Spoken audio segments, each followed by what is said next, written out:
Welcome Prowise learner. आज deposition of variance control ratio पे discuss करेंगे with Prowise style simple and smart. Previous video में discuss किए थे variance analysis and their types.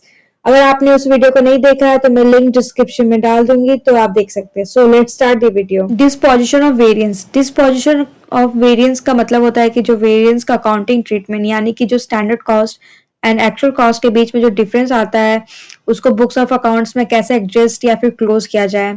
जब variance calculate हो जाता है तब मैनेजमेंट को डिसाइड करना पड़ता है कि वेरिएंस जो है उसको कैसे ट्रीट किया जाए एंड उसके डिफरेंट मेथड्स है। Let's see. First, transfer to costing profit and loss account. इस मेथड में सारे वेरिएंस जो फेवरेबल या फिर एडवर्स नेचर का जो भी है उस पीरियड को एंड करने के लिए costing profit and loss account में ट्रांसफर कर दिया जाता है।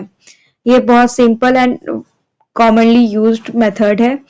प्रॉफिट पर जो वेरिएंस का ओवरऑल इफेक्ट क्लियर हो जाता है तब उससे यूज होता है वेरिएंस छोटे हो या फिर नॉर्मल रीजंस की वजह से आए। Transfer to reserves. जो वेरिएंस एबनॉर्मल या फिर अनकंट्रोल रीजंस की वजह से आते हैं, जैसे कि स्ट्राइक, फ्लड, अर्थक्वेक, उन्हें रिजर्व में ट्रांसफर किया जाता है। Carry forward to next period. कभी कभी वेरिएंस को नेक्स्ट अकाउंटिंग पीरियड में कैरी करना या फिर फॉरवर्ड किया जाता है तब जब एक्सपेक्टेशन होती है कि वो फ्यूचर में एडजस्ट हो जाएगा। जब प्रोडक्शन इनकम्प्लीट हो, लॉन्ग टर्म कॉन्ट्रैक्ट या फिर सीजनल इंडस्ट्रीज का केस हो, या फिर कॉस्ट और आउटपुट के बीच में प्रॉपर मैचिंग में हेल्प मिलता हो तब। Allocation among cost of sales, work in progress and of finished goods. In this method, variance का proportionally distribute किया जाता है among the cost of sales, WIP, finished goods. ये allocation standard cost के basis पे किया जाता है। ये most accurate method को माना जाता है and inventories की true value रिफ्लेक्ट होती है। डिटेल कॉस्ट रिकॉर्ड रखने में भी बहुत हेल्प मिलता है फर्म को। Ratio. Control ratio standard costing में यूज होने वाला रेशियो होता है जिसमें कि बिजनेस की एफिशिएंसी एंड परफॉर्मेंस को मेजर किया जाता है। ये एक्चुअल परफॉर्मेंस को स्टैंडर्ड परफॉर्मेंस से कंपेयर करते हैं। इसमें मैनेजमेंट को कॉस्ट कंट्रोल, प्रोडक्शन कंट्रोल और कैपेसिटी यूटिलाइजेशन में हेल्प देता है। ये रेशियो क्लियरली बताता है कि कौन कौन से एरिया में परफॉर्म कर रहा है, अच्छा परफॉर्म कर रहा है एंड कहाँ पर इम्प्रूवमेंट की नीड है। जो मेन कंट्रोल रेशियो, ये रेशियो लेबर टाइम के इफिशिएंट यूज को शो करता है। टू कैलकुलेट दिस, जो standard hour for actual output से हम लोग डिवाइड करते हैं actual hours worked into 100। Interpretation.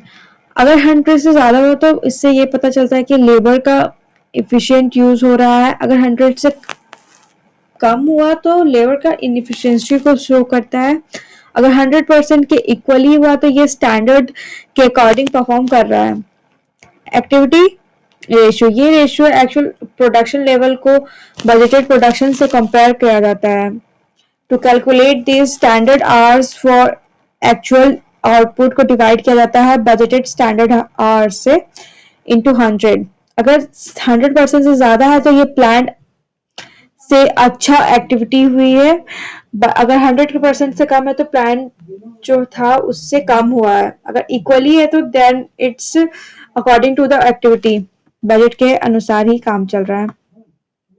Capacity ratio, ये रेशियो बताता है कि अवेलेबल कैपेसिटी का कितना यूज हो रहा है। To calculate this, actual hours work से डिवाइड करते हैं बजटेड आवर्स एंड इनटू 100। अगर हाई रेशियो है तो इट मीन्स कैपेसिटी के अच्छा यूटिलाइजेशन हो रहा है। If the low ratio, it means the capacity का अंडर यूटिलाइजेशन हो रहा है। कैलेंडर रेशियो, ये रेशियो पीरियड्स के एक्चुअल वर्किंग डेज और बजटेड वर्किंग डेज के इफेक्ट करता है and to calculate this, the actual working days को डिवाइड करते हैं बजटेड वर्किंग डेज से इनटू 100। अगर 100 से ज्यादा हुआ, ये प्लान से ज्यादा वर्किंग डेज मिला है, मतलब कि अगर 100 से कम है तो प्लान से कम वर्किंग डेज मिले हैं।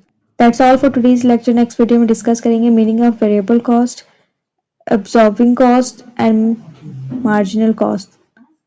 So stay connected. Thank you.